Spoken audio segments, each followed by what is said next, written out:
haga el favor de brindarnos la conferencia de la nueva geopolítica y la situación mundial alimentaria.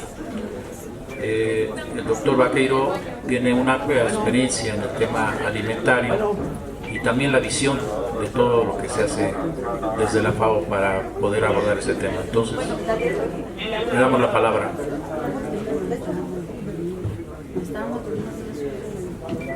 Muy buenas tardes a todas y a todos. Senador Fidel Demichis Hidalgo, muchísimas gracias por la invitación a participar en este foro organizado por la Comisión de Desarrollo Rural del Senado.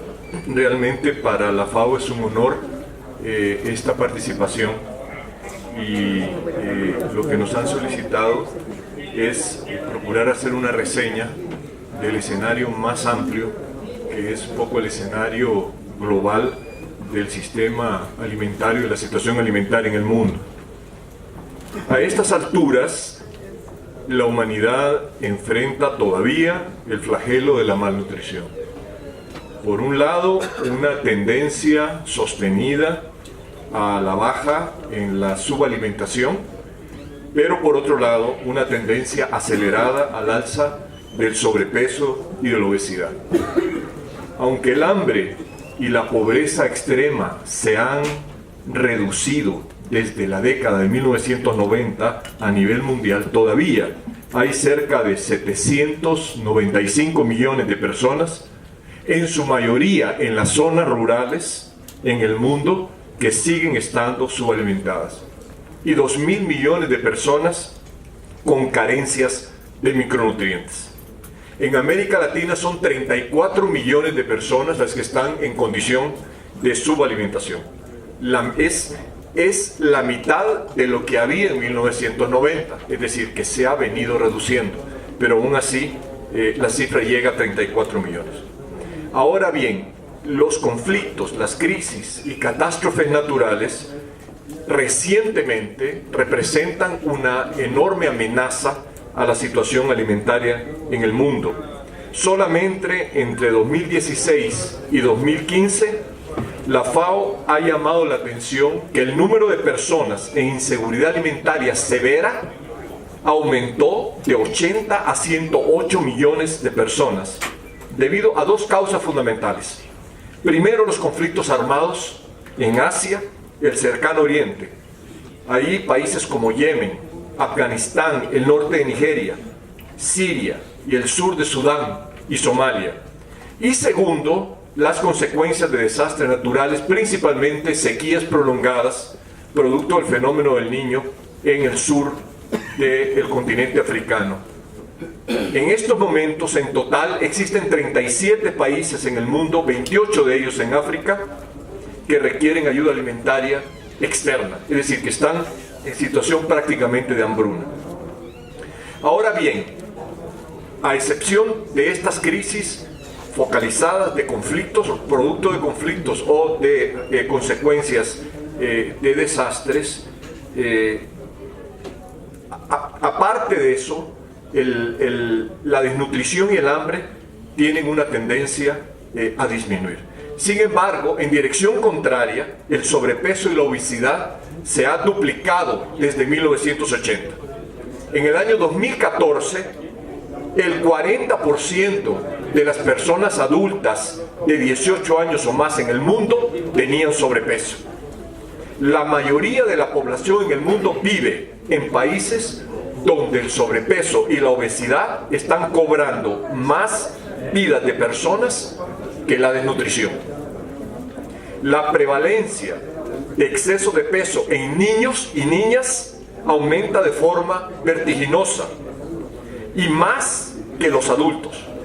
Ya suman 41 millones de niñas y niños menores de 5 años con sobrepeso u obesidad. En México, según la encuesta de salud y nutrición del año 2016, se observa un incremento progresivo en la prevalencia combinada de sobrepeso y obesidad. En las zonas rurales de México, el 61% de la población en el 2012 y el 67.5% en el 2016 tenían sobrepeso y obesidad. O sea que es un fenómeno particularmente fuerte en las áreas rurales, en los niños y niñas y en las mujeres. La OCDE ha advertido que en México y el resto de sus países miembros el problema de la obesidad seguirá en aumento. Estima que el 40% de los mexicanos será obeso en el 2030, es decir, casi 20% más que en el año 2016.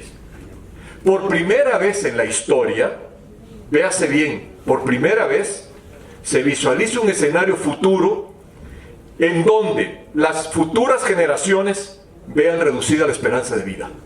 Hasta ahora, en la historia, la esperanza de vida siempre tenía una tendencia a la baja. Por primera vez se está vislumbrando que eso cambie a partir de la llamada epidemia del siglo XXI. Ahora bien, la malnutrición no es porque falte comida en el mundo, y a eso se le da en llamar la paradoja de la abundancia. Es decir, a pesar de que hay alimentos suficientes en el mundo para alimentar a todos sus habitantes, prevalece hambre y prevalece la malnutrición. Según la OCDE y la FAO, la producción agrícola fue excepcionalmente alta en la década pasada y se espera un crecimiento de alrededor del 1% anual en los próximos 10 años en la producción de cereales, llegando a un crecimiento total esperado de 13% hasta el año 2025. Es decir, hay disponibilidad suficiente de alimentos en el mundo para todas y para todos, y eso inclusive a pesar de que se pierden 1.400 millones de toneladas de alimentos en el mundo al año. Es decir, 1/3 de la producción, del total de la producción para consumo humano, se pierde o se desperdicia. Aún así, hay disponibilidad de alimentos. El fenómeno del hambre obedece más bien a dificultades en el acceso, más que en la disponibilidad de alimentos. Las dificultades de acceso, es decir, de población que no tiene cómo acceder a adquirir el alimento, está estrechamente vinculado a la enorme desigualdad existente no solo en los ingresos, sino la desigualdad en cuanto a la posesión de activos físicos y financieros. Oxfam ha estimado que en el año 2016 el 1% más rico de la población mundial posee más riqueza que la mitad más pobre de la humanidad. Solo en América Latina, 32 personas acumulan la misma riqueza que 300 millones de personas, que representan el 50% de la población más pobre en la región. La CEPAL, en su reciente panorama social de América Latina, señala que aunque a partir del nuevo milenio, de este nuevo milenio, la región presentó avances en la reducción de la desigualdad de la distribución del ingreso, esos avances no han estado asociados a un reparto más equitativo de las retribuciones, tanto del factor capital como del factor trabajo.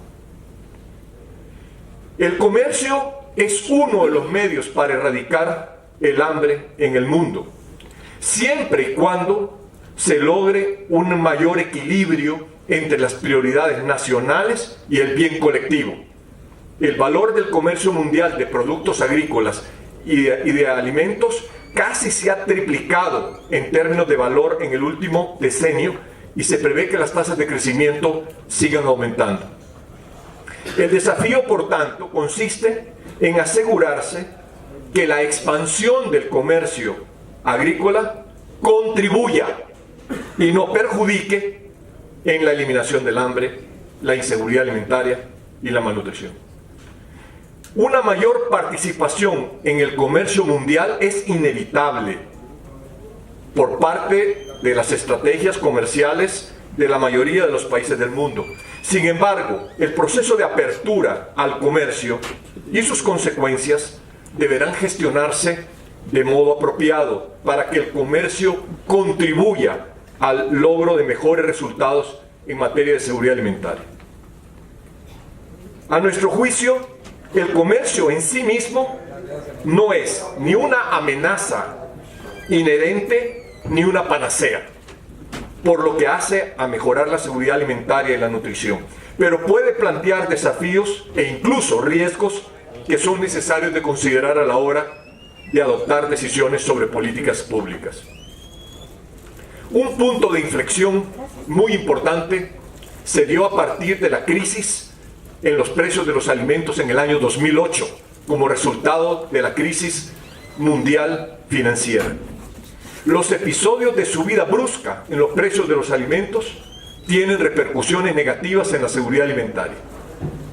Después de un largo periodo de acelerada desregulación en los mercados y la aplicación ortodoxa de la teoría de las ventajas comparativas, se propugnaba por la existencia de una especie de supermercado mundial al que los países podían acudir a cualquier momento a adquirir los alimentos que necesitaba, inclusive a precios menores que los de su propia producción.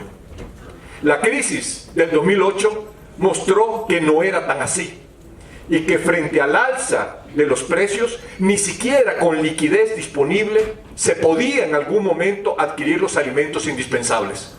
Los países tomaron inmediatamente medidas de defensa de su seguridad alimentaria y cerraron los flujos comerciales, afectando fundamentalmente a los países importadores netos de alimentos. La crisis develó la utilización de los alimentos como reserva de valor en los mercados financieros, no solo como comida, y una estrecha vinculación entre tres mercados, que lo que pasa en uno tiene repercusión en el otro: el mercado de los alimentos, el mercado financiero y el mercado de la energía, en la medida en que cada vez mayor proporción de alimentos son destinados a la producción de biocombustibles, y que los países sacaron leyes para aumentar su producción de biocombustibles y la combinación entre biocombustibles y otro tipo de combustibles para moverse. Las incógnitas derivadas de la situación geopolítica y del clima, así como las respuestas de los gobiernos, exacerbarán probablemente estos episodios en el futuro, por lo que aumentará también la probabilidad de que se produzcan perturbaciones de los flujos comerciales. Aquí solo quisiera señalar algo que está sucediendo ahora en la península arábiga, en donde los flujos comerciales están cambiando por la situación geopolítica de esa región. Incluso hay una noticia hoy donde Dubái está importando 4.000 vacas para producir leche, porque Dubái es un país que el 95% de sus alimentos son importados. Entonces, las situaciones de cambios geopolíticos o de desastres o de factores climáticos realmente pueden modificar los flujos de un momento a otro, dejando a los países que son importadores netos en situaciones o enfrentando situaciones complejas. Ahora bien, en el 2008 fue la primera gran señal en la que numerosos países manifestaron su preocupación acerca de la fiabilidad de los mercados mundiales como una fuente de alimentos asequible.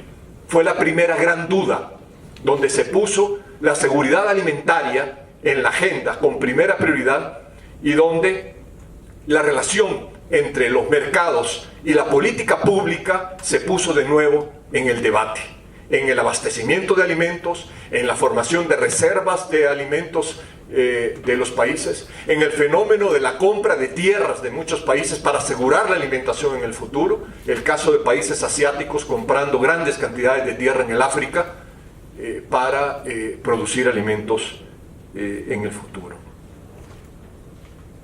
Ya más recientemente, esa preocupación de la fiabilidad de los mercados mundiales como una fuente segura, asequible, esa preocupación se agudiza a partir de la irrupción de fuerzas políticas que dentro de los países más desarrollados están poniendo en cuestión la idea dominante de que la globalización era irreversible. a la que todos los países debían de ajustarse. Eso desde el Brexit del año pasado. Ahí está el gran cuestionamiento a la globalización. Ahora bien, la construcción de un sistema multilateral abierto es lo que consideramos fundamental para el desarrollo sostenible. Como señaló muy acertadamente Alicia Bárcenas, la secretaria ejecutiva de la CEPAL, en ocasión de la inauguración del primer foro de los países de América Latina y el Caribe para el desarrollo sostenible, que fue realizado aquí en la Ciudad de México el 26 de abril recién pasado, y abro comillas: a partir de la adopción de políticas unilaterales o bilaterales, con el consiguiente debilitamiento del multilateralismo y la irrupción del proteccionismo, se contrastan dos visiones sobre la construcción de un sistema multilateral de cooperación. Una primera visión sugiere que basta dejar a las fuerzas del mercado actuar para que espontáneamente los actores económicos y políticos generen y reciban los beneficios asociados al comercio y al crecimiento. Se sostiene que la plena apertura comercial y financiera, la flexibilización del mercado laboral, la desregulación de los mercados bastarían para generar economías más prósperas y sociedades democráticas. Sin embargo, sigo citando a la secretaria ejecutiva de la CEPAL, hay un relato alternativo. Este sugiere que un sistema multilateral abierto es fundamental para el desarrollo sostenible, pero que una economía mundial con tan fuertes heterogeneidades tiende a generar desequilibrios, polarización y tensiones, tanto entre los países como al interior de los mismos. El desafío es entonces recuperar la agenda de cooperación multilateral que quedó atrapada entre la hiperglobalización y el emergente unilateralismo. Esta mirada es la que toma cuerpo en la Agenda 2030 para el Desarrollo Sostenible. Permítame ahora, para finalizar, traer a la memoria una de las tantas frases célebres de un gran mexicano. Un mexicano adoptado por todos los latinoamericanos y adoptado en el mundo. Él apuntó, abro comillas, el mundo debería de reírse más, debería de reírse mucho más, pero después de haber comido. Mario Moreno Cantinflas. Muchas gracias.